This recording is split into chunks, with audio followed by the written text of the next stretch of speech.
Номын ертөнцөөр. Ганцхан хувийн өөрчлөлт амьдралыг гайхалтай өнгөлдгөө гэж үгүй. Энэ өөрчлөлтийн нэг бол яахын аргагүй ном бүтээл. Номын ертөнцөөр нэвтрүүлэг ном хэмээх эгэлгүй гайхамшигын нууцыг нээсэн цоврал ярилцлагыг оюутан залуус олон нийт сонсогч түмэндээ хүргэх болно. Тэр дундаа шинжлэх ухааны технологийн их сургуулийн эрдэмтэн мэргэд багш судлаачдын ариун баян оюуны бүтээлийг уудалж шинэ ном тохимол бүтээл судалгааг сурталчилж ухаарал мэдлэгийн нэгэн гүүр болох зорилгыг чухалчилж байгааг дуулгах нь зөв болов.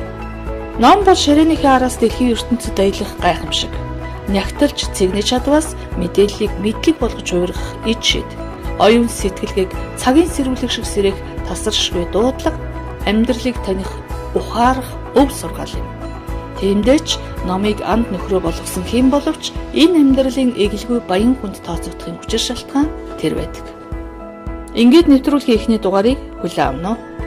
За, номын ертөнцөөр нэвтрүүлгийн маань анхны зочноор шинжлэх ухааны технологийн их сургуулийн Төв номын сангийн захирал доктор профессор Чахирхааны Гүлнар гэж ирхэм оролцож байна. За, энэ сайхан өдрийн мэнд хүргэе. За, баярлалаа. Өнөөдөр манай номын өргөнд хүрэлцэн ирж харилцан ярилцах болсонтой үнэхээр баяртай байна. Тийм шүү. Ном гэдэг бол одоо ширээнийхээ араас дэлхийн ертөнцид танилцах их сайхан боломж юм. Өөртөө нээж байгаа шинэ ертөнц юм. Танин мэдхүйн их далайд аялж байгаа цаг хугацаагаар хязгаарлагдшгүй танин мэдхүйн аялал юм да, тийм ээ. За, тэгэхээр шинжлэх ухааны технологийн их сургууль гэдэг их том айл. Танаа номын сан бол одоо ариун сан хөмбөрхтэй байгаа. Дээр нь одоо бас уламжилж ирсэн он удаан жилийн түүхтэй ч байгаа, тийм ээ. Тэгэхээр Төв номын сангийнхаа үйл ажиллагааны талаар эхлээд танилцуулъя. За, баярлалаа.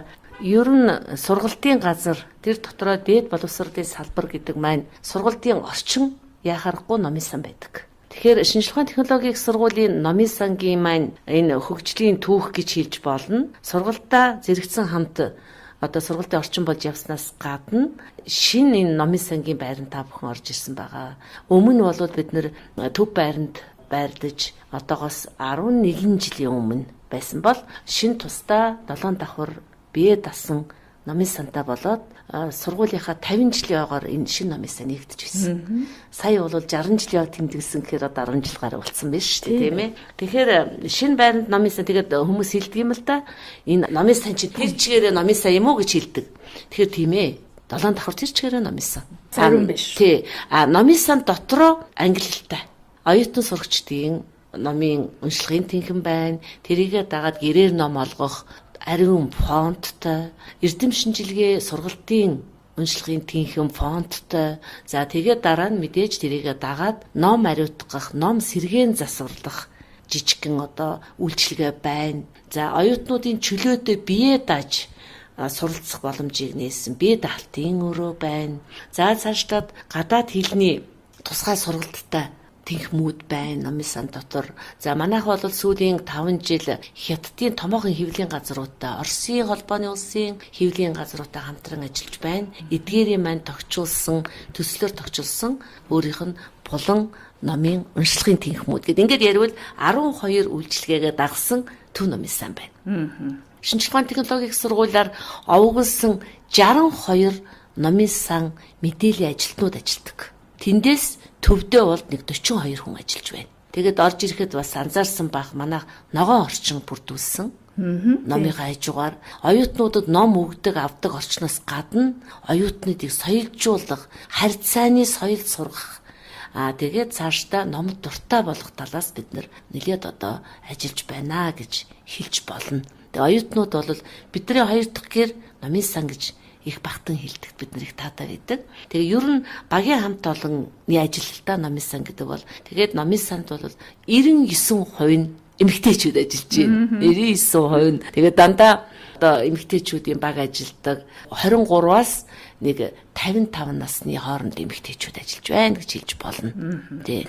Сайхан танхимуудаа танилцуулаад одоо уншлагын. За, одоо бид хоёрын ярилцлага хийж байгаа давхар бол 5 давхар. 5 давхард бол хамгийн том уншлагын танхим байдаг. За, уншлагын тэнхимээс гад онлайн уншлагын тэнхим гэдэг одоо бид нар сүүлийн 2 жил ковид гарснаас хойш уншигчтай бид нар дандаа онлайнаар үйлчилгээ явуулж байна. Тэгэхээр номын сан гэхэд хүмүүс ирээл нэг ном авдаг, өгдөг газар л гэж ойлгодог. Тийм ээ. Энийг бас бодох хэрэгтэй. Энэ бол сургалт судалгааны орчин шүү. Сургууль судалгааны орчин шүү. Тэгэхээр тэнхмүүдийг ангилж хэлье. Тэгээ оюутнуудын уншлагын тэнхим гэж давхар болгонд байна. Багцлаад хэлгээд. За тэгэхээр оюутан уншлагын тэнхим гэхээр өөрөө ирээд хичээлдээ хэрэглэгдэх, өөрөө тань мэдэх хүнч байдгийг номнууд аваа зөвхөн тэнхмээр үйлчлүүлнэ. Тэр номыг гэртээ авахгүй. Гэртээ авч ном уншиг гэвэл оюутны 1-р курсын хөвчлэн ирээл хичээлийн жилийн эхэнд үзэг хичээлийнхаа номыг манай хүрэлцэхгүй оюутнуудад гэрээр ном олгодог. Энэ бол гэрээр ном олгох сурах бичгийн фонт. Энэ бол манайх төрөлжсөн фонтууд маань 2 давхраар байрладаг. Сурах бичгийн фонд гэхэд мэдээлэл технологич байт юм уу, уурхай, эрчим хүч, геолог, за тэгээд бизнесийн удирдлага гэлээд ингээд цаашаа явна л да. Бүх манайх чинь 120 гаруй мэрэгжлийн том сургууль шүү дээ, шинжилгээ ухааны технологийн сургууль. За тэгээд фондоор төрөлжсөн маань 2 давхард байх нь. За 3 давхард орж ирэхээр манайх салбарын уншлагын тэнхимүүдийг ангилсан баг. Өөрөөр хэлбэл уул уурхай, геолог тэрэн дээр арай одоо оюутан цөөхөнтэй бизнесийн удирдлагч байдаг юм уу тий. Хэрв геолог бол урхаа барилга хоёрыг нийлүүлэх юм бол оюутан нэгд багтахгүй номын хүрэлцээ муудаа суудлын хүрэлцээгүй болно. Тэгэхээр бид нар оюутнуудын эргэлт номын эргэлтийг харгалзан үзэж уншлагын тэнхимүүдэд ангилан байршуулсан байна. За фонд болохоор зэрэг сурах бичгийн фонд. Тэгээ би сая хэлсэн шүү дээ. Тэгээд эрдэм шинжилгээ судалгааны фондууд байна. Тэгэхээр энд бол багш оюутан гэсэн ангилал байхгүй. Уншигчд бол бүгд л чи уншигч. Тэгээ манай руу гадны уншигчд маш их хандж байна. Тэгэхээр зэрэг чинь Монгол Улсын их сургуулийн шинжилгээ ухааны технологийн их сургууль зөвхөн өөрийн уншигчдаар хязгаарлаж болохгүй. Тийм ээ, бүх уншигчтай номын сан гэдэг маань нээлттэй байх хэрэгтэй. Төлбөргүй байх хэрэгтэй. За энэ дээрээ бид нэр одоогоос 10 жилийн өмнө дандаа иргэний үнэлгээг авч одоо ингээ үйлчлэгээ үзүүлж номоо алдахгүй тул ийм байсан бол бид нэр одоо бид цаашдынхаа ярилцлаган дээр бас онцлог дээр энийг дөрөвтөн л да. Бид нэр өнөөдөр одоо онлайнаар оюутнуудыг барьцаагүйгээр номын өргөж ухамсараар нь ойлгуулан номоо буцаадаг ийм хөвшил ороод 10 жил болсон байна шүү дээ. Энэ бол гайхалтай. Тийм шүү. За тэгэхээр номын сан маань тун ариун баян гэдгийг бол сонсогчд маань сая хүлээж авлаа. Байнга л одоо номоор сэлбэж тийм ээ. Тий. Ариутгал аяг байна. Тусгай тоног төхөөрөмжөөр. За. Бүр тусгай тоног төхөөрөмжөөр ариутгадаг гэж байна. Тэгэхээр одоо хүмүүстэй хүргэх түгээх тэр одоо соёлыг бол олон давхар олон талаас нь шийдэж байгаа юм байна. Номын сан маань өөрөө дандаа баяжигдаж, сэлбэгдэж ингэж явж байгаа учраас ер нь энэ 2021-ээс 2022 оны хичээлийн жилийн онцлог бүтээлүүдийг хоёлаж байгаа нь тодтогч ярив. Маш сонирхолтой асуулт байна. Баярлалаа. Тэгэхээр хичээлийн жил болгон өөрийн өнгөтэй. Намар өөрийн гэсэн өнгөтэй гэж бид нар ярих туфтаа тийм ээ. Тэгэхээр энэ хичээлийн жилийн онцлог нэгдүгээр 2 жил одоо ковидаар өвчлөгсөд өнөөдөр сурах орчин бас хязгаардмал байлаа. Тэгээд хичээлийн жил маань эхлээд удаагүй байна. Тэгээ оюутнууд маш их сайхан одоо сургуулаа номын сангаа сандсан харагдаж байна. 1-р курсийнхан бол маш их олноор анзаарсан байх. Уншлагын тэнхимүүд бол дүүрсэн байна. Онцлог гэхээр зэрэг байна. Бид нар хосолсон хэлбэрээр үйлчлэгээ явуулж байгаа. Номоо бүгдийн гэрээр өгдөг байсан бол одоо оюутнууд ихнийх үзэг сурах бичгийг зохиогчтойгоо бид нэр харилцсан ойлголцож тохиролцсны дагуу онлайнд оруулсан. Тэгэхээр оюутан за би энэ хичээлийн жилийн тэр хичээлүүдийг тэнхимдээр явна гэж багштайгаа тохиролцож зарим хичээлүүдийг онлайнаар авсан тохиолдолд тэр ном сурах бичиг нь онлайн байх ёстой. Энэ бол үйлчилгээ. Нэгдүгээр. Хоёр дахь онцлог нь энэ хичээлийн жилийн маань онцлог оюутнууд 1-р курс гэхгүйгээр багш оюутан гэхгүйгээр бүх үйлчилгээг онлайнаар авахын тулд бид нар номын санхийнхаа вебсайтыг шинжилсэн. Нэг талаараа энэ онлайн сургалт, онлайн үйлчилгээ маань биднийг сая 2 жил бас соржлоо. Тэгэхээр бид нар маш их юм хийж амжлаа. Энэ бол цаашид онлайн өнөөдөр e-Mongolia, e-Монгол болж байгаа нөхцөлд шинжилгээ ухааны технологийн их сургуулийн өөрийн онцлог өнгө цэстэй техник технологийн мэргэжилтнүүдийг бэлддэг цорын ганц сургууль. Тэгэхээр номын сан нь яхаарахгүй 2 алхам төрүүлж явах хэрэгтэй гэж бид нар хардаг.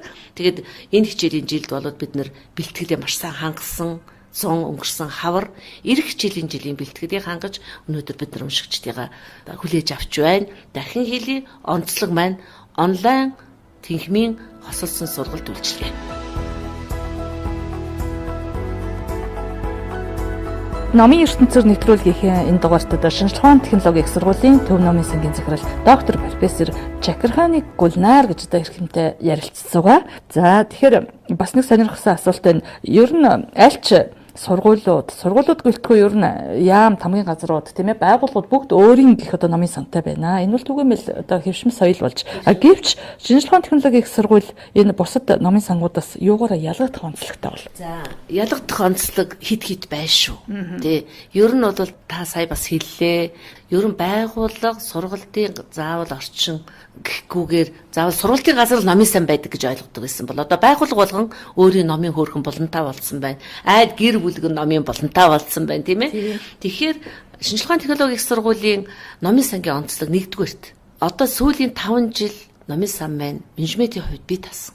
Цорын их дээд сургуулийн дунд манай номын сан байна.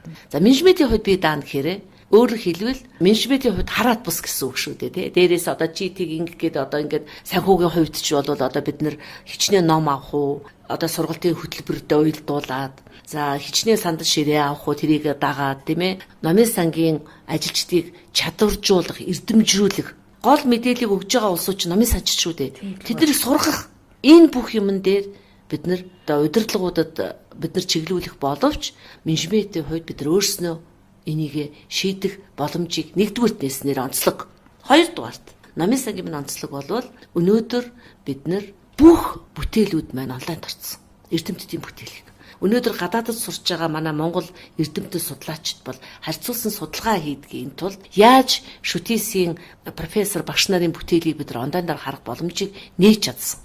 Мэдээж оюуны бүтээл учраас зохиогчийн эрхийн асуудлыг шийдсэн байгаа. Тодорхой хэмжээний гадны байгууллагуудад бид нэр тэр профессор багш нарынхаа бүтээлийг тодорхой хэмжээгээр үнэлж байгаа. Үнэлгээ бас байх ёстой гэдэг. За 3 дахь том асуудал бол энэ манай сургуулийн онцлог маань өнөөдөр би сая хэлсэн шүү дээ эрдэмжүүлж чадварж 70-60% нь дандаа магистр цолтоо докторийн зэрэгт суралцж байна. Суралцах сэдвүүд маань эдгээрийн маань дандаа юу гэхээр мэдээллийн технологийн орчин номын сангийн үйлчилгээнд. Энэ цаг үетэйгээ хөлөө нийлүүлж гин гэдэг би хэлэх гээд байгаа.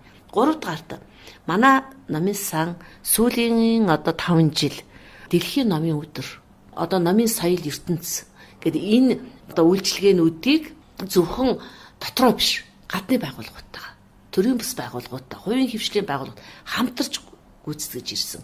Зөвхөн бид нар өөрсдөө хөгжөөд тахтаа биш бусад Монголын их дээд сургууль, Монголын номын сангуудын консорциумтойгоо маш одоо үеийн хатан одоо хамтран ажиллаж сургалтуудыг тогтмол явуулж байна. За үйлчилгээний цар хүрээний хэмжээнд одоо сүүлийн 2 жил биш гэхэд өмнө байнга зохиогчийн уулзалтууд. За одоо ингээд дашчам зогсч гэдэг юм уу, цэрэнд орж гэдэг одоо том салбарын профессорууд байлаа гэхэд эдгээр номнуудаа гаргаад зүгээр ингээд номын сандаар өгчих биш. Зохиогч нартай харилцсан ярилцдаг. За энэ номыг би ингэж бичсэн. За тэгэхээр тэр чиглэлийн оюутнууд нь орж ирэх нь ш залуу багш нар орж ирээд энэ бол амьд холбоог биелгэж чадсанараа би онцдог гэж хэлв.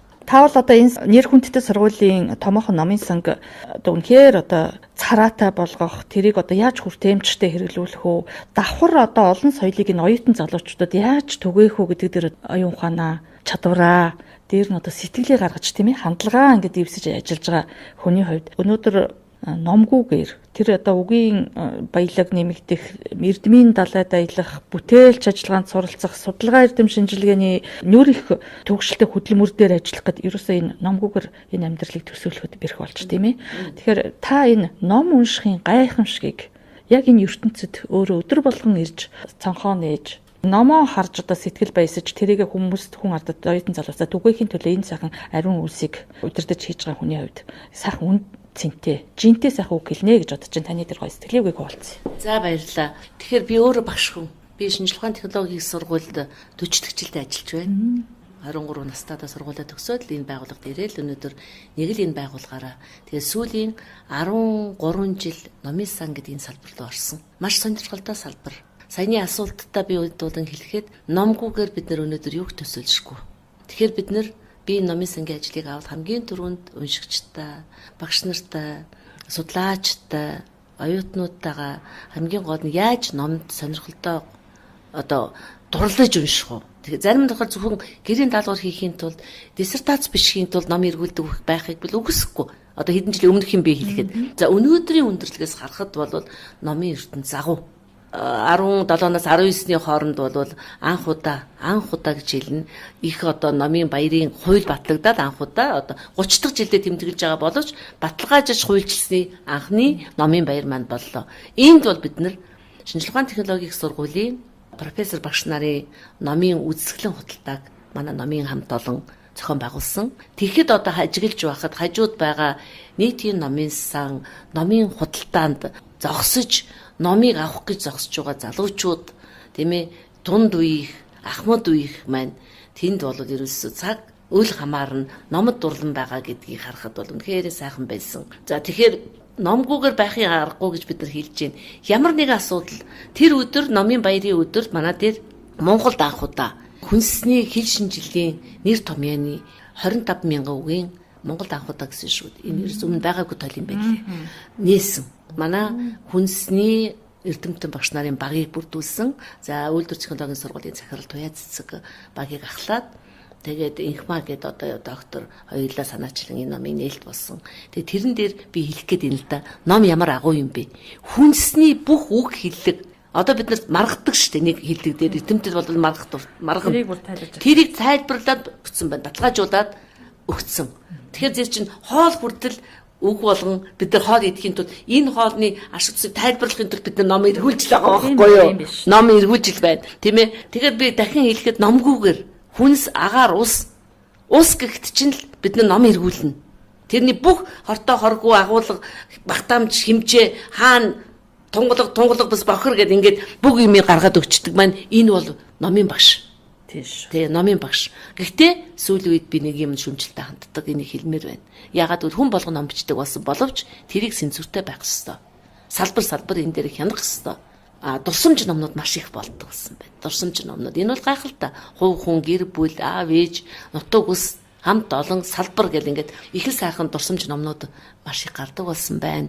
Энд бол бас л би өөрөө дурсамж номнуудыг цуглуулгыг хийх дуртай, өөрөө унших дуртай. Тийм болохоор зэрэг би бас 2 жилийн өмнө манай ээж 97 одоо хүн байдаг. Багш хүн.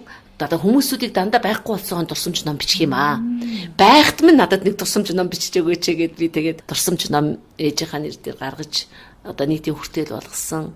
Баян Үлгэн аймгийн уугал хүн манай ээж чинь. Тэгээд өөрөө багш хүн. Тэгээд энэ номыг бол би одоо номын ертөнц гэдэг дээр бас багтаан хэлэх дурталтай. Ягаад гэвэл энэ дурсамж номнуудын бас нэг жишээ байх болтоо гэж хэлэх гээд байна. Тэгэхээр ном бол агуу. Ягаад Горки хэлж исэн бilé ном ертөнцийг харах цонх. Энийний цаана маш том философи байна. Номын ертөнц нэвтрүүлгийн эхний дугаартаа шинжилгээ ухааны технологийн их сургуулийн төв номын сангийн захирал доктор профессор Жакирхан Гүлнарыг давж оролцуулаад түмэн олныг соён гэгэрүүлэх эрдмийнх далай танин мэдхийн замаар хөтөж хийх энэ сайхан аяны үйлс амжилттай ариун их олцтой байгальтай. Баярлалаа. Нийт уншигчдын нэрийн өмнөөс та бүхэнд уран бүтээлийн өндөр амжилт хүсье. Баярлалаа.